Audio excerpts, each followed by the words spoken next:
الحمد لله نحمده ونستعينه ونستغفره ونعوذ بالله تعالى من شرور أنفسنا ومن سيئات أعمالنا.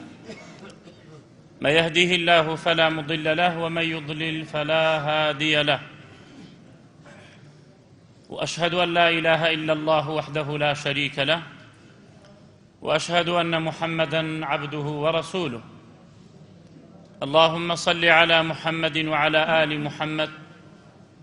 كما صليت على إبراهيم وعلى آل إبراهيم إنك حميد مجيد،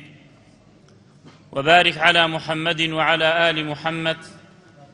كما باركت على إبراهيم وعلى آل إبراهيم إنك حميد مجيد. أما بعد،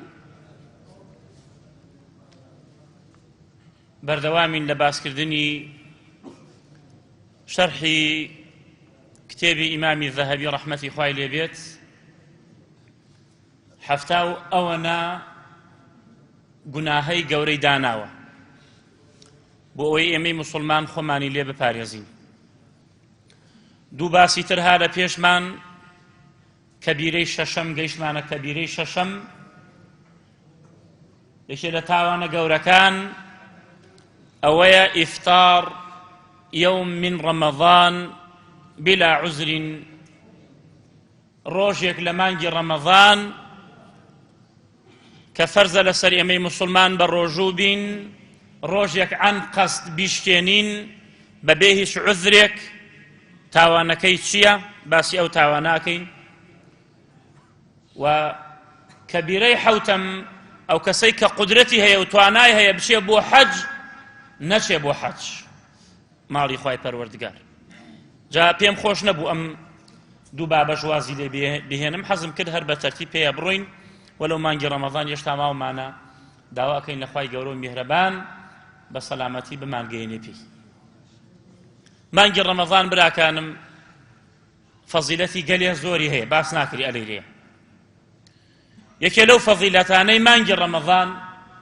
ئەوەنە بەس بێت کە دەرگاکانی بەهەشت هەشت دەرگایە. ئەم ئیسلامە فراوانە، ئەم ئیسلامە گەورەیە، ئەم هەموو خێرە و چاکەی تایە،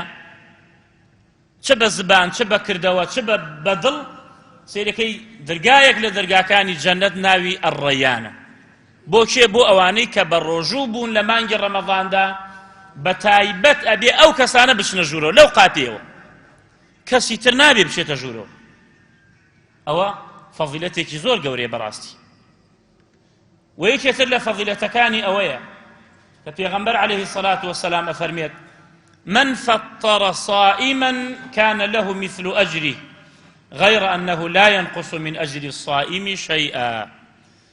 کەسێ بە ڕۆژوو بێ لە مانگی ڕەمەضان، موسڵمانێک فتاری پێ بکاتەوە، واتە خواردنی بداتێ، ڕۆژەکەی پێ بشکێنێ، تێری بکاو ئێوارەیە، ئەجر و پاداشتی ئەو کەسە کە بە ڕۆژوو بۆ چەندێکە، ئەمەنە ئەجر و پاداش دەست ئەبشەکەوێ، بەبێ لەوەی لە ئەجر و پاداشتی ئەوش کەم بکە. هەر گەورەی ڕۆژووە کە خوای گەورە و میهرەبان بۆ کەفارات دایناوە. یعنی تاوانێکەکەی خوای گەورە و میهرەبان پێتە فەرمێ بە ڕۆژوو بە لێت خۆشە بن، بەس بە ڕۆژوو. یەکێ لەوانە کەسێک کە ئەچێ بۆ حەج پێشەوەی ئیحرام بشکێنێ، سەری بتاشێ، ئەگەر نەخۆشیەکە بێ لە سەری و پێی بێتاقەت بێت، خوای گەورە میهرەبانە فەرمێت: ولا تحلقوا رؤوسكم حتى يبلغ الهدي محله. سەرتان نەتاشن هەتا وەکو حەیوانەکان لە شوێن خۆی سەر نەبڕن، واتە لە مینە. فمن كان منكم مريضا أو به أذى من رأسه، قەیناکە سەری بتاشێ، بەڵام چی بکە؟ ففدية من صيام أو صدقة أو نسك. أبي بالرجوب أبيت بكفاري أوي كإحرامكي كتشي محظوراتك ديال إحرام.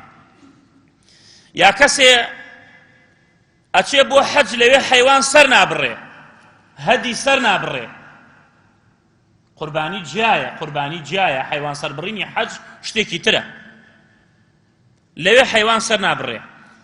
خوای گەورە میهرەبانە فەرمێت: فمن تمتع بالعمرة إلى الحج فما استيسر من الهدي فمن لم يجد، يعني الهدي فصيام 3 أيام في الحج و7 إذا رجعتم تلك 10 كاملة. أبي سير روج ليو بروجوبي حوت روجش لما الله بروي حيوانات ليو سر نبريو أو الشيكيكا لواجبات كاني حج. كسيم مسلمانك أكوجي بهلا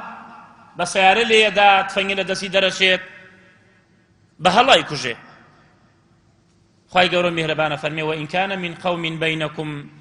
وبينهم ميثاق فدية مسلمة إلى أهله وتحرير رقبة مؤمنة فمن لم يجد أوفى صيام شهرين متتابعين توبة من الله وكان الله عليما حكيما. دومان أو قاتلك قتلي كردوا يعني عمدا نبوا أبيت دو دانا مانگ لبانيا كبر رجو بيت ببي بسراني يعني 58 روج دقت 59 من روج هروان ندقت أبي هم صار صفر ودس بيبكي أو أخوي قولوا مهربان داينا وبو كفاريجي كسي كقتلك كابهلا يا آفرتك شو أخرته بان من علاقة بيان نسيك من علاقة نماو يا آفرتك من علاقة لشون يقدعنا إهمالا كاتي شاوكاتو من علاقة بروبوتنا وبرميلي آو خنكاوا يا كسيك سايق السريع لي يخري للرقا شن كس لو سياري بمري أبي هر نفري دو مانگ لباني كبر رجو بي لحد يخوي درب شي أو قوري الرجوع يا كس يسيون أخوا ألي والله يترمناش ممالي فلان كس بلام دواي كسر دبيت وبشيمان بيت أبي كفاري أو سيونة بدي كفاري أو سيونش خواهي قورون بيهربان داينا وأفرميت باسي كسويانكا وخواردنيانكا وتحرير الرقبة لباشان دا أفرميت فمن لم يجد فصيام 3 أيام ذلك كفارة أيمانكم. أماش بزانا أما ترتيب وتخيير نية كسيك سيونكي شكاند نابي يلا سيروش بروجوبم أو نابي كسي سيوني شكاند أبي تشيبكا لا يؤاخذكم الله باللغو في أيمانكم ولكن يؤاخذكم بما عقدتم الأيمان فكفارته إطعام 10 مساكين من أوسط ما تطعمون أهليكم أو كسوتهم أو تحرير الرقبة. أبي دفع خير تير بكي جاري خواردني وسطي مالي خوت شيء أو بدي جاري نابي سيروش بروجوبي يا كسوتهم يا دجل برجان بوب كي بك نبري يا عبديك رزقار بكي أجر أوان النبو أو سيروش بروجوبي جاء لبانيا كبيت يا لبانيا كنبي هر درسته أمش قوري روجو كسيك لإحرام آيا أشياء راوكا لكفارتي أو راو كردنا خواهي قورو مهربان كفاري سيوني دانا كسي بخيزانك يليتو وق دايكم واي وخشكم واي أو بيوتري الظهار خواهي قورو مهربان فرميت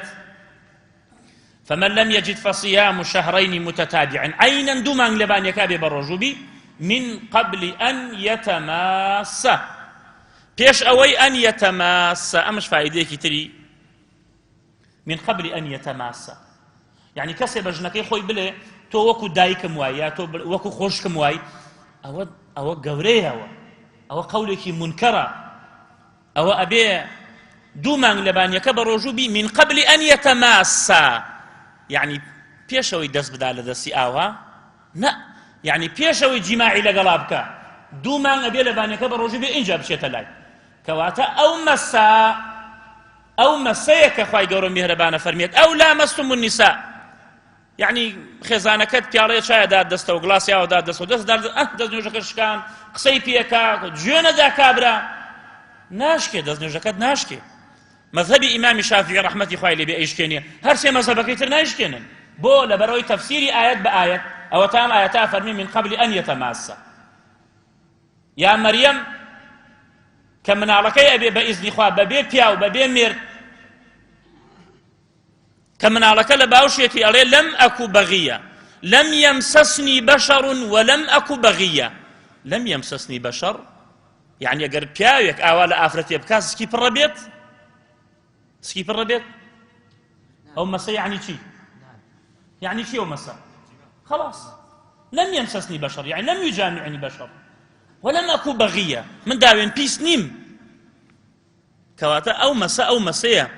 يعني خيزانك يشتكى دست قيامتي لسر الرسيني قناعت كان بياي واهي الطلاق داوا ناشكي أو قول مرجوحة كأري أشكي قولي راجح وهي كناشكي وهذا تفسيري آيات بآيات ئەمە گەورەی ڕۆژوو. یا کەسێک لە مانگی ڕەمەضانە بە ڕۆژووە ئەچێ جیماعەکە لەگەڵ خێزانەکەی ئینشاءڵڵا ئیسە باسێکی. جا ئیمامی ذەهەبی یعنی ئەمە بەس گەورەی بۆ کەفارات بڕۆژوو ئەنا فەضائیلی ڕۆژوو باس بکەین زۆرە. بە مقابلی ئەوە کەسێک عەمدەن لە مانگی ڕەمەضان ڕۆژێ بە ڕۆژوو نەبێت، ئەم قەس بە ڕۆژوو نەبێ، ئەمە زۆر گەورەیە، ئەمە زۆر گەورەیە. وتحسبونه هينا وهو عند الله عظيم. بەکەمی دامەنن لای خوای گەورە میهرەبان زۆر گەورەیە. طبيعي إمام الذهبي رحمة خوای لێ بێت وەکو فەضیلەتی ئاەت و واجببوونی ڕۆژی و مانگی ڕەمەضان يا أيها الذين آمنوا كتب عليكم الصيام كما كتب على الذين من قبلكم كواتە الصيام ومەتانی پێش ئێمەش هەر بە ڕۆژوو بوون لعلكم تتقون. وهروها فەرمێ پێغەمبەر عليه الصلاة والسلام ئیسلام بنیاد گراوە لەسەر پێنج: شهادة أن لا إله إلا الله وأن محمد رسول الله وإقام الصلاة وإيتاء الزكاة وصوم رمضان وحج بيت الله الحرام. ودو حديث تريها وردته وهردو حديثك ضعيفة، هردو حديثك شيخي ألباني رحمتي خوای لێ بێت لە سلسلة ضعيفة داينا وضعيفة حديثكان لبر علتي سندك كنخوشن. يكي لو أنا أعلم من أفطر يوما من رمضان من غير رخصة ولا مرض لم يقضيه صيام الدهر وإن صامه. هر كسي ببيع عذر لما يجي رمضان روجو يك روجي بشتينيه ئەگەر دوای ئەوە یەک ساڵ لەبانیەکە بە ڕۆژوو بێت جێگای ئەوە ناگرێتەوە ساڵێک. بەڵام حەدیثەکە وەکو وتمان ضعیفە. و هەروە حەدیثێکتری هاوردە ئەوش بە ضعیفی ئەڵێت ئیسلام لەسەر سێ شت بنیاد کراوە، یەکێ لەوانە لا إله إلا الله و نوێژە و ڕۆژووە. فمن ترك واحدة منهن فهو كافر. هەر کەسێ لێم سێشتا یەکێکی جێبەجێنەکە ئەوە کافرە. بەڵام ئەمە مخالفەی طبعا جمهورە لەبەرەوەی وتمان حەدیثەکان ضعیفە، ئیشی پێ ناکرێت. و بۆ ئەوەی بزانین ڕۆژووگردن لە مانگی ڕەمەضاندا ئەوەیە عیبادەتێکی زۆر گەورەیە بۆ خوای گەورە و میهرەبان. واز لە خواردن دێنی، واز لە خواردنەوە دێنی، واز لە جیماع دێنی. لە کاتی پێشەوەی خۆر دەربشێواتە لە کاتی فەجرەوە حرامە لێت شت بخۆی هەتا وەکو خۆر ئاوا ئەبێت. ئەم شتانە ئەهەندە خۆت هەمووی حرامەکەی نابێ، عیبادەتێکی زۆر گەورەیە. بۆ ئەوەت نەبێ بڵێ بۆی تۆزێ قەلبم پێی سوک بێ و یا ڕاضەیەکە بۆ خۆم و یا لەشم ساغە بێ و نە، بۆ خوات بێ، بۆ خوای گەورە میهرەبانت بێ و خۆت بپارێزی لەو هەموو شتانی کەوا ڕۆژووی پێشکێنێ. و یەکێکە لە ئەرکانی ئیسلام ڕۆژووی مانگی ڕەمەضان. بەڵام عولەما ڕەحمەتی خوایان لێ بێت خلافیانەیە لەوەی ئەگەر کەسێک لەو تەڕەکەه تەهاونەن ئەو کەسەلە، یا متەهاونی یا کەسەلەن ڕۆژوو نەگری، ئایا ئەمە کافرە بێ یا کافر نابێ؟ شارح فەرمێت ڕەحمەتی خوای لێ بێت صحیح ئەوەیە کافر نابێ ئەگەر کەسێ مانگی ڕەمەضانش بە ڕۆژوو نەبێ، کافر نابێ مادام باوەڕی بە نوێژەکە و شایەتمان دێنێ و باوەڕی بە هەموو شتێکەیە، بەڵام مانگی ڕەمەضان بە ڕۆژوو نابێ، ئەم کەسە کافر نابێ. و ئینسان بە تەرکی عەمەل کافر نابێ، بێ لە شەهادەتەین و سەڵاتش خلافی تایە وەکو باسمان کرد. بەڵام ئەگەر وازی لێهێنا ڕۆژووی نەگرت لە مانگی ڕەمەضان لە وەختی خۆی دەرچوو، ئایا ئەم ئینسانە بۆی هەیە کەفارەی بداتەوە؟ قەولی ڕاجحەوەی هەرە بێ بداتەوە. طبعا هەموو عیبادەتێک وەختی خۆی هەیە. ئەگەر نوێژێک وەختی عیشا عەن قەسد نوێژ نەکەی هەتا وەکو بەیانی، ئەو کاتە ناتوانێت نوێژەکەت قەزا بکەیتەوە، چونکە تۆ عەن قەسد لە وەختی خۆیان نوێژەکەت نەکردووە. هەر وەکو چۆن عیبادات وتمان نابێ پێش بخرێ، یعنی نوێژی عیشا پێشی بانگ نوێژ بکەی نوێژەکەت قبول نییە، و هەروەها ئەگەر تاخیری بکەی لە وەختی خۆی دەربچێ نوێژەکەت قبول نییە. جا ئەوەی صحیح بێت یەک حەدیثێکە کە پێغەمبەر عەلەیهی الصەلاة وەسەلام بۆمان باسەکە. یا هەندێک کەس لە مانگی ڕەمەضانە شەهوەتی زۆرە، شەهوەتی زاڵە بێتە سەر ئەوەی بچێ جیماع بکات لەگەڵ خێزانەکەیە، ئەوەڵجا ئەزانێ یعنی حکمی ئەوە تاوانێکی گەورەیە و عقوبەکەی چەندێک گەورە جارێ چێ ڕۆژەکەی ئەشکێنێت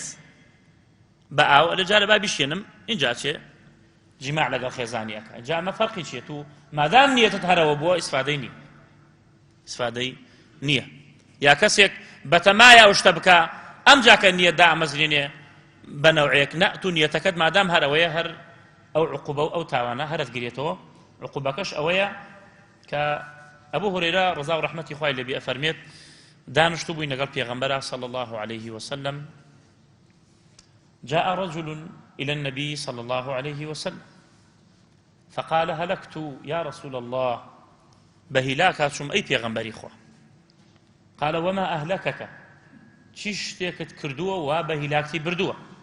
قال وقعت على امرأتي في رمضان لما نجي رمضان لقال خزانة كما جماعا كرت قال كواثر رجكيشكا أمجع عقوبك يشي في فرمو هل تجد ما تعتق رقبة أتواني كويليك آزاد بكي عبدك قال لا فرمي ناتوان قال فهل تستطيع أن تصوم شهرين متتابعين أتواني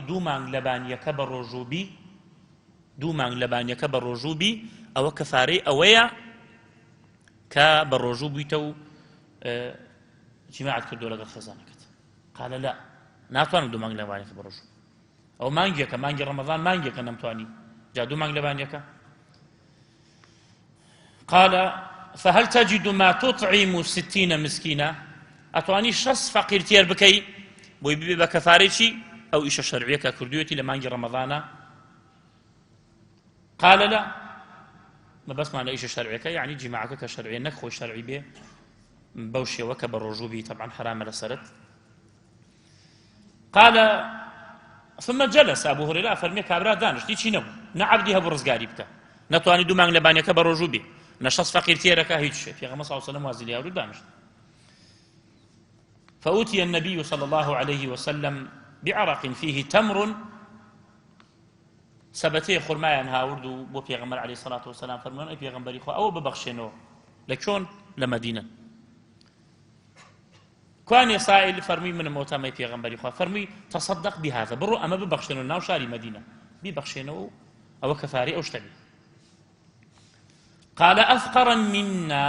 أفقر منا يعني أعطي أفقر منا بدم بكسيك لخون فقير تربيت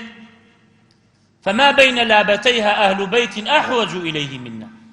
أي في غنبري إخوة لبين أمد شاخة يعني أمصر أوصري مدينة بقري كسيتر نادو زيتو وكو من محتاج بيبام خرمايا كهاتو دبردس ولا من فقير تربيتها هاي ناوشاري مدينة قال أبو هريرة فرميت فضحك النبي صلى الله عليه وسلم حتى بدت أنيابه ثم قال اذهب فأطعمه أهلك پیغمبر عليه الصلاة والسلام دەستی کرد بە پێکەنین هەتا ئەوەکو دگانە جوانەکانی کەوتە دەرو فەرمی بچۆ ئەوە بدە خێزانی خۆت و بۆ خۆت لەگە خۆتا بیخۆن و ئەوە کەفارەی ئەوەیە اینجا ئاگاداری ئەوە بین کەسێ لە مانگی ڕەمەضانە ئەو ئیشاءەکە ئەبێ مەقەیەت بێ ئەمە عقوبەکەیەتی دوای دوو مانگ لەبانیەکە بێ بە ڕۆژوو بێ یا شەس فەقیر تێر بکە حديث دوم عن أبي أمامة الباهلي رضي الله عنه قال سمعت رسول الله صلى الله عليه وعلى آله وسلم يقول بين أنا نائم أتاني رجلان فأخذا بضبعي فأتيا بي جبلا وعرا خوم بيني پیغمبر عليه الصلاة والسلام فرمي خوم بيني كواتا خوي پیغمبران وحيا كواتا كس يكم إشي كرد يساك أما حالتي شلنا وقبرا شل قيامت شا كس يكم إشي كرد أما حالتي أي پیغمبري خو عليه الصلاة والسلام خوي پیغمبرانش وحيا دو كسات النخوة كما أما بو صحابة جرتوا بندسميان قردو بردميان بولاي شاخيكي زور برس وعرا واتبرس فقال بيميانود اصعد سركوا بشاخكيا فقلت إني لا أطيقه من ناتوانم طاقتي أمامني بس مسرو ناتوانم بس مسرو فقال إنا سنسهله لك إما بوتي آسانكين سركوا بك وريتو إما بوتي آسانكين واتي أرمتي تدين تأخين سرو فصعدت كوت سر حتى إذا كنت في سواء الجبل إذا بأصوات شديدة قلت ما هذه الأصوات كواتا قيما ناوراسي شاخك وبروبان جملة دنگا دنگيكي زور قورب بأصوات شديدة وتم أم دنگا دنگا شيا كتب جوما فرمويان هذا عواء أهل النار فنا أقرين أخواي قورا مهربان أو دنگا دنگو هراو قريانو خواردنو يعني حال أهل جهنم أو دنگا دنگا عواء أهل النار ثم انطلق بي هم سلمان خسسر فإذا أنا بقوم دام ببردم قوميك بينيانم بشاويخهم معلقين بعراقيبهم مشققة أشداقهم عراقيب أو دمار الرقية كلا پشت فاهية تشبيهاتنا ببشر قصاب شون حيوانكات الدارة بو دمار الرقة بوا أو قومك رابون دار وسر بخوار مشققة أشداقهم أشداق شدق شدقي واتدميان هل ضرابو دميان هل ضرابو تسيل أشداقهم دما شكي خنات الدمو بليانا سر بخوار وأهات نخوارو سبحان الله لو دمارش شن إيش وآزاري هيك بكريت دار قال قلت من هؤلاء أي أمانتشيان كردوا قال الذين يفطرون قبل تحلة صومهم أمانة أو كسانا كبروجوبون بروجون بلام پێشەوەی وەختی شکاندن بێت پێشەوەی خۆر ئاوا بێت ئەمان ڕۆژۆکان شتێن لە بەیانیەوە بە ڕۆژوون هەتا وەکو کەی 5 دقە پێش خۆراوە ئەنقا سەڵساون شکانویان ئەمانە ئەو قەومن جا ئەگەر کەسی هەر بە ڕۆژوون نەبێ ئەبێ حاڵی چی بێت خوای گەورە میهرەبان بە مقابلی ئەو ئەجر و پاداشتە زۆری کە لە مانگی ڕەمەضانە هەیە ئەو خێر و بەرەکەتەی کە لە مانگی ڕەمەضانە هەیە ئەو چاکەی کە لە مانگی ڕەمەضانە هەیە داواکەین لە خوای گەورە میهرەبان کە بمانگەێنێ پێی ئینشا ئەڵڵا بە مقابلی ئەوەی کەسێ بە ڕۆژوو نابێ بەداخەوە لەناو بازاڕەکان خەریکی تشت خواردنن و بە جەهر پێغەمبەر عەلەیهی سەڵات وەسەلام ئەفەرمێت هەموو ئومەتەکەم مادام مسلمانن خوای گەورە میهرەبان عافیان نەکات ئیلا کەسانێک نەبێ کە تاوان ئەکەن بە ئاشکرا لە پێش چاوی خەڵکی یا تاوانێکت کردووە سترە بەیانی هەڵەسی لای ئەمە کۆکە باسیەکەی جا زۆر مەقەیەتی ڕەشبەڵەک بن ڕەشبەڵەک ژن و پیاوە چێتە یەکە پیاوی باڵابەرز پیاوی شواربەکەی ئەمەنە شتێکەکەی ژنەکەی هابەزە دووسێ کەسەوە هەڵێتەکێنن خۆ بە شوارب نییە بە غیرەت و بە ئیمانە کوا غیرەتەکەت ئەوە تاوانێکە بە پێش چاو خەڵکیەوە کردێ زۆر خەتەرە کەسێک کە خەریکی جگەرە خواردنە جگەرە خواردن بەڵکو فەخری پێوەکە ئەسڵەن کەسی وا لێ ئەوەی جگەرە نەخوا ئەسڵەن هەر قسەی ناشری نەکە یەکێکە لێ گوڵ و مەجلیسە یەکێکە لێ ئەوە نەبێ من چی بکەم ئەوە جگەرە خواردنە کە حرامە هەموو عولەما یەکدەنگن لەوەی کە جگەرە خواردن حرامە کە فرۆشتنی حرامە بۆ لەبەرەوەی زەڕە قانجازی تیان نییە بەبەر شاو خەڵک و جگەراخۆی ئەوە تاوانێکە مەقەیەت بە و هەروەها ڕیشتاشین بە مووس ئەوش کارێکی حرامە خۆتانی لێ بە دوور بگرن چونکە پێغەمبەر عەلەیهی سەڵات وەسەلام لە چەند فەرمودەیە ئەمرەکە بە سیغەی ئەمرە فەرمێت أعفوا اللحى أرخوا اللحى أرجوا اللحى أم جاء فرمي خالفوا اليهود خالفوا المجوس مخالفة يهود بكن مخالفة مجوس بكن وقتل جيانة في غمر عليه الصلاة والسلام ريشي كرتو نكردوا أوش كاريكي حرامة خوتاني لي بفاريزن وهروها تاوانا كاني تري أو تشكرايا ببرشاو خلقية بۆیە کەسێ نوێژی جەنازاکە لەسەر جەنازە تۆ دوعاکەی لەوانەی کە لێتەوە دیارە خوا لێی خۆش بێت خوای گەورە و میهرەبان وعدی داوە لە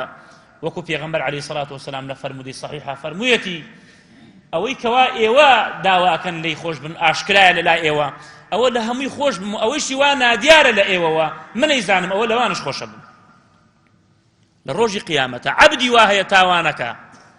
تاوانبارە لە ڕۆژی قیامەتە ئەیهێنن چونکە ستری کردووە لە دنیادا بە ستر کردوێتی هەموو کەس تاوانەکە هەمومان تاوانەکەین ڕۆژانە یعنی سەعات بە سەعات تاوانەکەین ئێمە بەڵام زوو تەوبە ئەکەین خوای گەورە میهرەبان سترمانەکە ئەو شتێکە لە حلم و ڕەحمەتی خوای گەورە میهرەبان لە ڕۆژی قیامەتە خوای گەورە میهرەبان ئەفەرمێت ئەی عەبدم ئەمەت کردبوو ئەمەت کردبوو فڵانە دەقە فڵانە شەو فڵانە ڕۆژ بە پات ئەمەت کرد بە دەستت ئەوەت کرد بە تەعەدا بە غەش بەڵێ خوای گەورە میهرەبان بەڵام بە کپی کردتە سترت کردە تاوانەکەت بە ئاشکرا نەکردووە ئەفەرمێ بڕۆ ئەمڕۆ هەمووی بۆ تەکەمە چاکە مادام لە دنیادا تەوبەت کرد دەست کرد بە کردەوەی چاکە ئەمجا عەبدەکە ئەڵێ یا ڕەبی خوایە من تاوانی گەورە گەورەم هەیە کوا بۆ نایبینم پێغەمبەر عەلەیهی سەڵات وسەلام لێوێ پێکەنی فەرمووی ئەزانم بۆچی پێکەنم وتیان بۆچی پێغەمبەر فەرمووی خوای گەورە میهرەبان ئەلەو کاتەیە پێکەنی بەو عەبدە ئەی خوایە گیان من تاوانی گەورە گەورەمە بووکوانی بۆی بکاتە چاکە قال ومن يفعل ذلك يلقى أثاما يضاعف له العذاب يوم القيامة ويخلد فيه مهانا أم آيات الزور خوش ويزبو للاي پیغمبر عليه الصلاة والسلام لقل آياتي إنا فتحنا لك فتحا مبينا أم دو آيات أفرمين زور لام خوش ويستا